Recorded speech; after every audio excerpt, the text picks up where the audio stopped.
Minnesota's own Jack Morris was a five-time All-Star. In 1985, this honor proved to be extra special for a trio of future Hall of Famers from St. Paul. It was special, and I also think it was kind of cool. I don't know what the odds are of three players from this particular area, not necessarily known as a baseball hotbed by any means, to have the opportunity to participate in an All-Star game in our own backyard. Number 4, infielder Paul Molitor. You know, I remember being on the field, taking pictures with those guys. Mayor George Latimer from St. Paul was out there, and he was pretty proud to have three of his guys out there. None of us were playing for the Twins at the time, and yet the All-Star game was right here. And I think all of us wanted to, at some point, come back home. Warming up in the bullpen to make his third All-Star appearance with Detroit, number 47, Jack Morris. It was special for me. Anytime I started an All-Star game was special, but to come back home, it's stuff you dream about as a kid, and you know, I got to experience it. It was wonderful.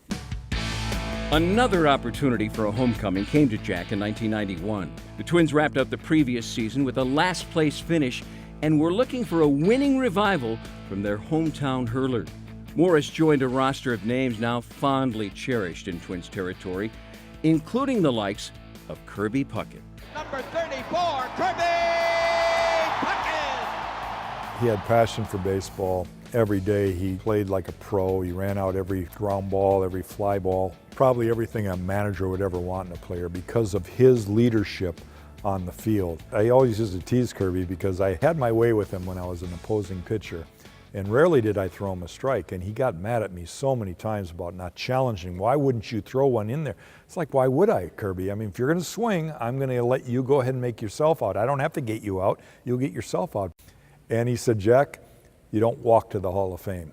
You got to hit your way on. Into deep left center from Mitchell, and we'll see you tomorrow night. Kirby's bat led the Twins through Game 6 of the 1991 World Series, setting the stage for Morris and arguably the best Game 7 played in baseball history.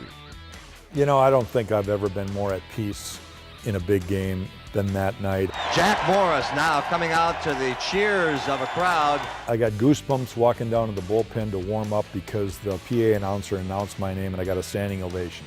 And I could never remember that happening in my career. And I tipped my hat to the crowd. I'll never forget it. I looked up like, wow, this is something special. And here he is from Highland Park, suburb of St. Paul, Jack Morris. Hometown boy makes good.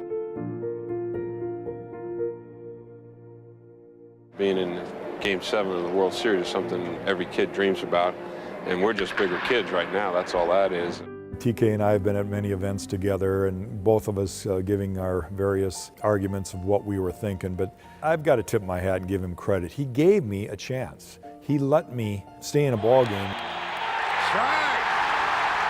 TK threw all his note cards out the window, and he looked me in the eye and he saw my heart. The Twins are going to win the World Series. The Twins have won it. It doesn't get old. I'm a little bit in awe by the fact that they still remind me of that, but that's what I was referring to when I said when you win, it lasts a lifetime. And I was given a gift, but I was able to share that gift to make other people happy, and that's just an incredible thing to share. Over the course of his career, Morris has had a number of incredible things to share, most recently being selected for a spot in Cooperstown. After a 15-year wait, he finally got the call.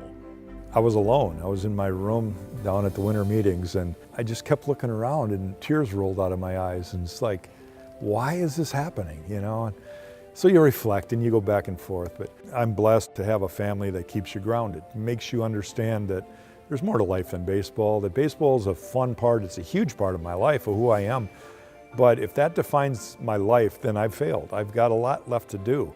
I still have goals and still want to accomplish things, and it's up to me from this point on to make a difference in a positive way with my example and what I can say to people to help inspire them. I guess that's the ultimate message, is how grateful I am, not just because I'm a Hall of Famer, just because I had a chance to live this world in this time. And somehow I want to put that all into some message that has meaning.